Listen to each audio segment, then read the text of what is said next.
First, the similarities. Dial M for Murder and Rear Window were released in 1954, starring Grace Kelly and directed by Alfred Hitchcock. They are both photographed in color, unlike Hitch's last three films. They contain elaborate visual conceits. In Dial M's case, the gimmick of 3D. In Rear Windows, an elaborately designed soundstage, recreating an entire neighborhood compressed into a single city courtyard.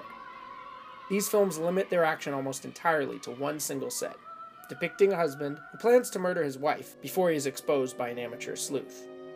On a deeper thematic level, our main male characters are uncomfortable, threatened even, by the women in their lives. In both cases, she is played by Grace Kelly. These commonalities set up a framework, allowing us to view the contrast between Dial M and Rear Window in sharper relief. Hitchcock's lifelong fascination with murder takes on a different shade, depending on the course of the action and whose eyes we see it through. Much more than Rear Window, one of Hitch's strongest point-of-view films, Dial M offers an ambiguous sense of identification. Tony Wendes should be our protagonist, based on both screen time and character nuance. Just a year ago, I sat in that Knightsbridge pub, actually planning to murder her. Furthermore, Ray Milland's performance presents a killer who is charming and oppressively intelligent. I saw you. While the screenplay establishes him as a wronged party, whose wife has cheated on him. Many films, perhaps Hitchcock's especially, manipulate the viewer into sympathizing with unsavory characters. Here, the director slyly pushes us to root for Tony's success as his perfectly hatched plan goes astray.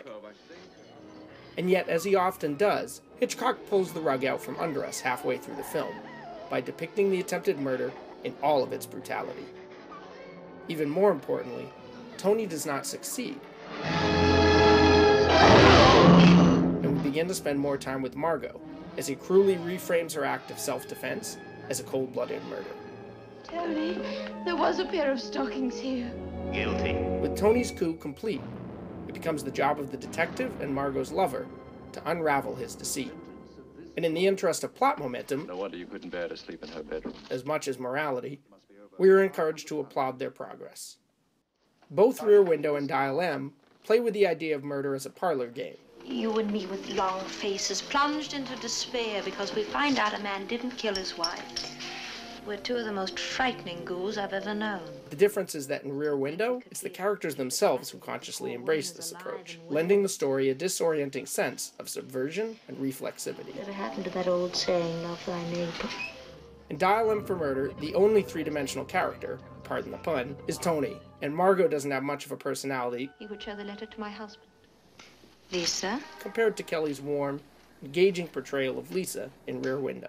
Rather than trick us into the murderer's shoes, Rear Window presents the sour, wife-murdering Mr. Thornwald from a safe distance. But even in this scenario, Hitchcock manages to twist our point of view.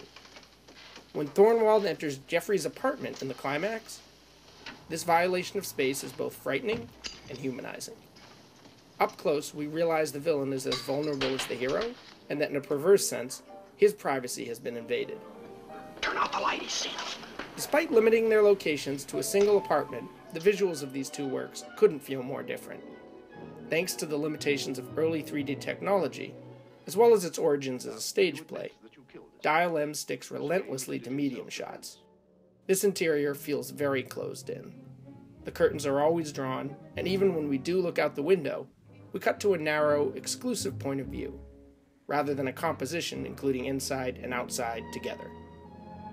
Even when limiting itself to Jeffrey's apartment, the camera moves more freely in Rear Window, reacting to objects, interacting with the characters, and registering exchanges both silent and verbal. Careful, Tom. The different soundscapes are also striking. Dial M's quiet room tone versus Rear Window's lush sonic tapestry. It's dead. To my eyes and ears, both stories are enjoyable, but while Dial M is intellectually fascinating, Rear Window is a masterpiece, an experience rather than an exercise. However, the films do complement one another and offer compellingly different entry points into Hitchcock's rich world. Despite his distinctive voice, Hitchcock is very flexible when it comes to the tools he will use. Part of the fun of watching his films is discovering which weapons he'll use in his hunt for macabre treasure.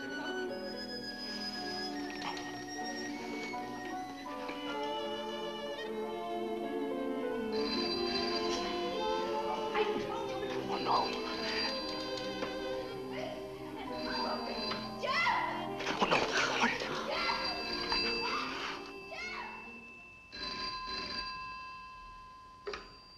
Hello? Hello? The stiff heart questions, was it he that bore, and yesterday, or centuries before?